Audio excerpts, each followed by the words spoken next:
किसी समय एक नगर में चंद्रजीत और मंजीत नाम के दो मित्र रहा करते थे। दोनों के ही दिन बुरे चल रहे थे। वे जो भी काम करते बिगड़ जाता। उन्होंने खेती बाड़ी आरंभ की तो फसल सूख गई। साल भर की मेहनत पर पानी फिर गया। सारा धन मिट्टी में मिल गया। बच्चों को स्कूल में पढ़ने भेजा तो वे बीमार पड़ गए। हे ईश्वर, ये तू हमें किस जन्म की सजा दे रहा है? इसमें भगवान का कोई दोष नहीं मित्र, शायद हमारा भाग्य ही खोटा है। मित्र, यदि हम दोनों का भाग्य खोटा ही है तो फिर जिंदगी में हमारा कोई भी कार्य सफल नहीं हो पाएगा और एक दिन हमें व हमारे बीवी बच्चों को भूखों मारना पड़ेगा। मैं भी यही सोच रहा हूँ मित्र। पता नहीं आगे हमें और क्या क्या दुख देखने पड़े। लेकिन मित्र, मेरे दिमाग में एक विचार आया है। क्यों न हम किसी पंडित से मिलकर अपने भाग्य को सुधारने का उपाय खोजें? हो सकता है वहीं कोई उपाय बता दे। वे दोनों नगर के विख्यात पंडित श्री देवाश्री के पारा पहुंचे। पंडित जी, हम दोनों के भाग्य बहुत ही खोटे हैं। जिस किसी भी काम में हाथ डालते हैं उसी में नुकसान हो जाता है। सोने में भी हाथ डालें तो वो भी मिट्टी समान हो जाता है।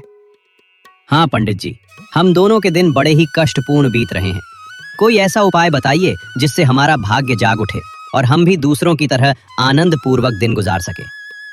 उनकी सारी दास्तान सुनकर पंडित जी बोले, बेटा, अपने भाग्य को संवारने का केवल एक ही उपाय है। तुम दोनों तीर्थ यात्रा करो। मुझे विश्वास है इससे तुम दोनों के भाग्य सुधर जाएंगे और तुम्हें भूविश्य में लाभ और सुख मिलेगा।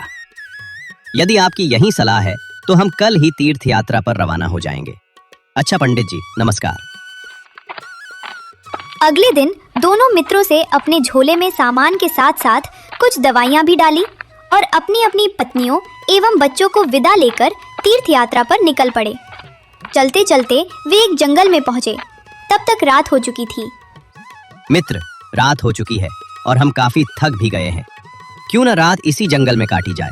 भोर होने के साथ फिर आगे बढ़ेंगे। ठीक कहते हो, आओ उस पेड़ के नीचे अपना डेरा डालें। दोनों उस पेड़ के नीचे पहुंचे और खाने के पश्चात चादर बिछाकर लेट गए। तभी उनके कानों में पास ही से एक आवाज सुनाई दी।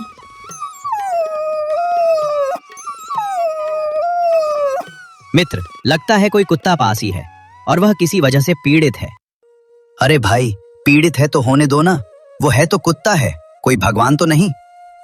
नहीं भाई, मुझसे किसी की पीड़ा सहन नहीं होती। तुम आराम करो, मैं उन्हें देखकर आता हूँ। ठीक है, जैसी तुम्हारी मर्जी। चंद्रजीत का मन बड़ा ही दयालु था। वह उठकर उस दिशा में बढ़ा जहां से किसी कुत्ते के कराहने की आवाज आ रही थी। शायद वह काफी तकलीफ में है, तभी इतनी जोर से कराह रहा है। जब चंद्रजीत आवाज के निकट पहुंचा तो उसे वहां एक घायल कुत्ता पड़ा हुआ दिखाई दिया। ओह, इसे तो शायद किसी भेड़िए ने काटा है। यदि शीघ्र ही इसका उपचार नहीं किया गया तो यह मर जाएगा। चंद्रजीत ने तुरंत वापस लौटकर अपना झोला उठाया और बोतल में कुछ दूध लेकर जैसे ही कुत्ते का उपचार करने के लिए चलने को हुआ, मंजीत बोल उठा, ये झोला और दूध लेकर तुम कहाँ जा रहे हो? वह कुत्ता भूखा घायल पड़ा है। यदि उसका उपचार नहीं किया गया तो वह कुछ ही समय में दम तोड़ देगा। और चंद्रजीत बिना मंजीत के जवाब प्रतीक्षा किए आगे बढ़ गया। चंद्रजीत ने कुत्ते की निकट पहुंचकर पहले दूध पिलाया। फिर जो दवाइयां वह अपने साथ लाया था उनमें से एक दवाई निकालकर कुत्ते को लगा दी और अपनी धोती फाड़कर, इस दवाई से इसे रात भर में आराम आ जाना चाहिए। यदि आराम नहीं आया तो इसे पशुओं के अस्पताल ले जाऊंगा। अगले दिन सुबह होते ही दोनों उठे। घायल कुत्ता दौड़ दौड़ कर चंद्रजीत के पास आया। ईश्वर का शुक्र है, इसे मेरी दवाई से काफी आराम पहुंचा। एक बार दवाई लगाकर फिर इसकी पट्टी कर दूंगा। इसके जख्म 2-4 दिन में ही भर जाएंगे। नहीं चंद्रजीत, तुम इसे बिल्कुल मत छूना, वरना अपवित्र हो जाओगे। जानते नहीं हम तीर्थ यात्रा पर जा रहे हैं। लेकिन चंद्रजीत ने मंजीत की बात को ध्यान न दी और कुत्ते के जख्मों पर पुनः दवाई लगाकर पट्टी बांध दी। मित्र, अब ये कुछ ही दिनों में भला चंगा हो जाएगा। अब चलें। देखो मित्र, अब तुम मुझे मत छूना क्योंकि तुमने कुत्ते को हाथ लगाया है और तुम ये बात अच्छी तरह जानते हो कि कुत्ता अपवित्र होता है, इसलिए तुम भी उसे छूने से अब अपवित्र हो गए हो। मुझे लगता है अब न तो तुम्हारी तीर्थ यात्रा सफल होगी और न ही भगवान तुम्हारी भेंट स्वीकार करके तुम्हें उसका फल देंगे। चंद्रजीत ने कोई जवाब नहीं दिया और दोनों फिर आगे चल पड़े। चलते चलते उन्हें मार्ग में एक बड़ा भिखारी मिला जो भूख से बुरी तरह तड़प रहा था। भगवान के लिए, भगवान के नाम पर मुझे कुछ खाने को दो बेटा। मैंने 7 रोज से कुछ भी नहीं खाया है। ओ बेचारा, ठहरो मिश्र, मैं इसे कुछ भोजन करा दूं, फिर आगे बढ़ेंगे। अरे क्या तुम बिल्कुल ही पागल हो गए हो? यदि अपनी रोटी इसे खिला दोगे तो तुम खुद क्या खाओगे? जब ये 7 दिन तक भूखा प्यासा जिंदा रह सकता है तो मैं भी जिंदा रह सकता है मित्र। कृपया मुझे ये नेक काम करने से मत रोको। और मंजीत चंद्रजीत को रोकता ही रह गया, लेकिन चंद्रजीत ने उसकी एक न सुनी और बड़े प्यार से भिखारी को अपनी रोटियां खिलाने लगा। हे भगवान, मैं अपने मित्र को कैसे समझाऊं? इसका तो दिमाग खराब हो गया लगता है। सारी रोटियां खिलाने के बावजूद भी भिखारी की भूख न मिटा पाई तो भगवान को चढ़ने के लिए लाया फल, जिन्हें वह देवता के लिए लगाया था, झोले से निकालकर खिलाने लगा। यह देखकर मंजीत चीख पड़ा। अरे मेरे मूर्ख मित्र, ये तुम क्या कर रहे हो? देवता की भेंट इस गंदे भिखारी को खिला रहे हो। देवता तुम पर बहुत नाराज होंगे, तुम्हें बड़ा पाप लगेगा। देवता का कोप मैं सह लूंगा मित्र, लेकिन इस भूखे इंसान की मौत मैं सहन नहीं कर पाऊंगा। और चंद्रजीत ने अपने सारे फल भी उस भिखारी को खिला दिए। रोटी और फल खिलाने के पश्चात भिखारी ने उसकी दयालुता से प्रसन्न होकर उनसे बहुत सारी दुआएं दी। बेटा, मैं ईश्वर से तुम्हारे लिए दुआएं मांगूंगा और प्रार्थना करूंगा कि तुम जिस किरण भी कार्य से जा रहे हो, तुम्हारा ये कार्य सफल करे। देखो, अब तक तुमने जो किया बहुत ही बुरा किया। अपना सारा खाना और देवता पर भेंट चढ़ाने वाले फल तक उस भिखारी को खिला दिए। लेकिन मैं तुम्हारा मित्र हूँ, इसलिए अपनी आधी रोटियां और फल तुम्हें दिए देता हूँ। परंतु फिर ऐसी गलती मत करना, वरना जिस उद्देश्य से तुम यात्रा पर निकले हो वो कभी पूरा नहीं होगा। दोनों चलते गए। एक दिन में एक ऐसे स्थान पर पहुंचे जहां दूर दूर तक वीरानी छाई हुई थी। उफ, दूर दूर तक न कोई पेड़, न पशु पक्षी, ऊपर से तेज धूप। अब कहाँ आराम करेंगे? कहाँ बैठकर खाना पीना करेंगे? मैं तो बहुत थक गया हूँ। थोड़ा और आगे चलते हैं, शायद आराम करने के लिए कोई उपयुक्त स्थान मिल जाए। ठहरो भाई, जरा पानी पी लेने दो, बड़े जोरों से प्यास लगी है। ठीक है, पी लीजिए। तभी हाय, पानी!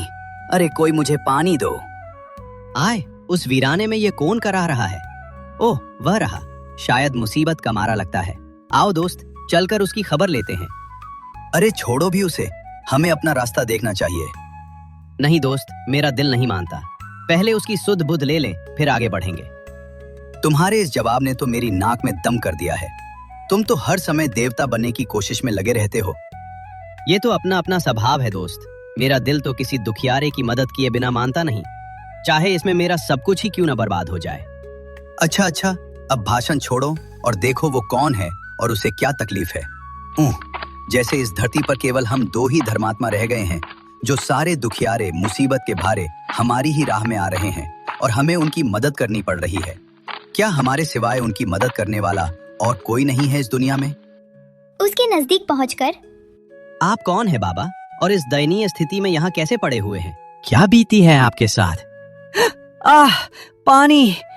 पहले मुझे पीने के लिए थोड़ा पानी दो भाई। हाँ, क्यों नहीं। फिर वही नेकी का चक्कर। ये लीजिए, लेकिन थोड़ा थोड़ा करके पीजिएगा, वरना तकलीफ होगी।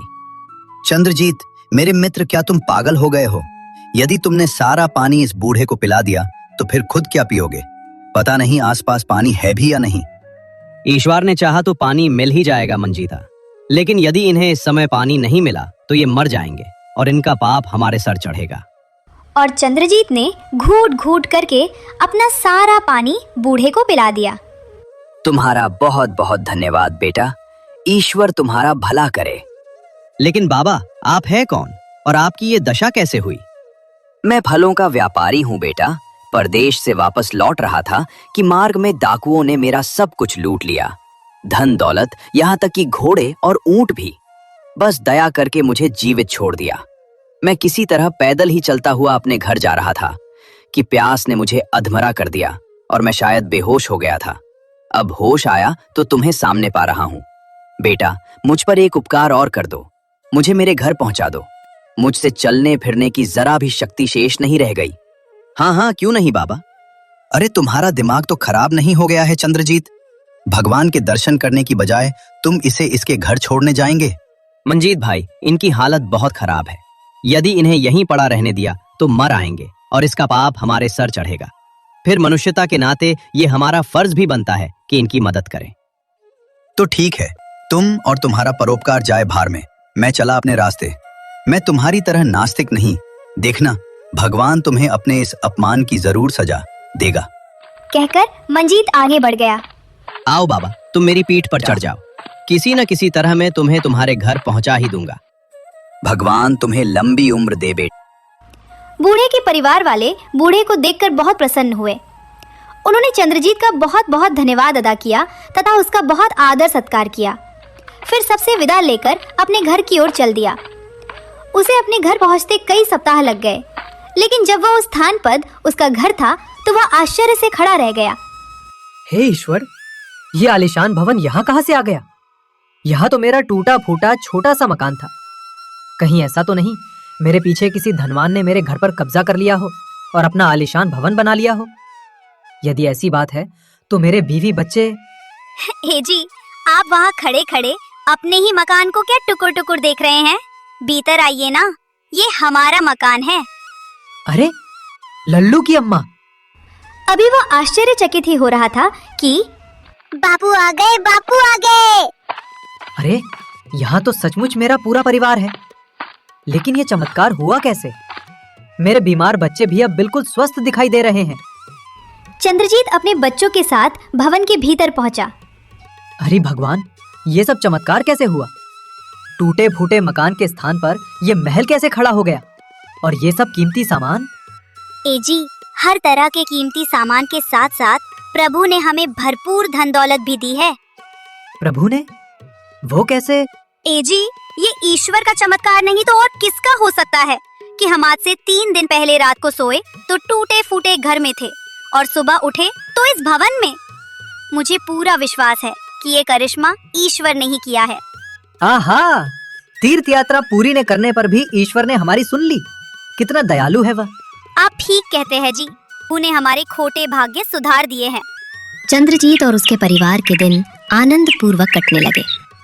कुछ सप्ताह बाद अब मंजीत तीर्थ यात्रा से वापस लौटा और उसे अपने मकान के स्थान पर वही टूटा फूटा मकान तथा चंद्रजीत के मकान के स्थान पर भवन दिखाई दिया एवं उसे सारी बातों का पता चला। तो वह उसी समय दौड़ा दौड़ उसी पंडित जी के पास पहुंचा जिसने उन्हें तीर्थ यात्रा करने की सलाह दी थी। पंडित जी, भगवान ने मेरे साथ न्याय नहीं किया। मेरी तीर्थ यात्रा बेकार गई, जबकि चंद्रजीत ने बिना तीर्थ यात्रा किए ही सब कुछ पा लिया। भगवान ने भी उसी पापी की सुनी जिसने तीर्थ यात्रा अधूरी छोड़ उनका अपमान किया। मेरी एक भी न सुनी। फिर मंजीत ने पंडित जी को सारी कहानी सुनाई। सब कुछ जान सुनकर पंडित जी मुस्कुराते हुए बोले, सुनो भाई, पाप चंद्रजीत से नहीं बल्कि तुमसे हुआ है। दीन दुखियों पर दया ही सच्ची तीर्थ यात्रा है। अतः दया की नाव पर सवार हो चंद्रजीत ने ही सच्ची तीर्थ यात्रा की है। इसलिए ईश्वर ने बिन मंगे उसे सब कुछ दे दिया। जबकि तुमने दीन दुखियों की सेवा नहीं की, इसलिए तुम्हें तीर्थ यात्रा करने का कोई फल नहीं मिला। तो क्या तीर्थ यात्रा करना बेकार है पंडित जी? नहीं भाई, ऐसी बात नहीं। तीर्थ यात्रा तो मनुष्य को स्वर्ग का मार्ग दिखाती है, लेकिन तुमने तीर्थ यात्रा का गलत अर्थ लगाया है। तीर्थ यात्रा का वास्तव में अर्थ है अच्छे और भलाई के काम करना तथा अधिक से अधिक पुण्य कमाना, ताकि इंसान को स्वर्ग में स्थान मिले और पुनः मनुष्य या अन्य किसी योनि में जन्म न लेना पड़े। यदि कोई दिन भर तीर्थ के जल में स्नान करता रहे लेकिन भलाई का कोई काम न करे, तो उसकी तीर्थ यात्रा बिल्कुल व्यर्थ है। ईश्वर उसी से प्रसन्न होते हैं जो उसी के पैदा किए मनुष्य और जीव जंतु को प्रेम करता हो, उन पर दया दिखाता हो। ओह, मुझसे आज तक कितनी बड़ी भूल होती रही। आपका बहुत बहुत धन्यवाद पंडित जी, आपने मेरी आंखें खोल दी हैं। आज से मैं प्रण करता हूँ कि मैं भी चंद्रजीत की तरह अपनी बाकी जिंदगी दीन दुखियों, बूढ़ों व बीमार की सेवा शुश्रूषा में गुजरूंगा, चाहे इनका फल मुझे इस जन्म में मिले या न मिले। तब ईश्वर तुम्हारी भी एक न एक दिन अवश्य सुनेंगे।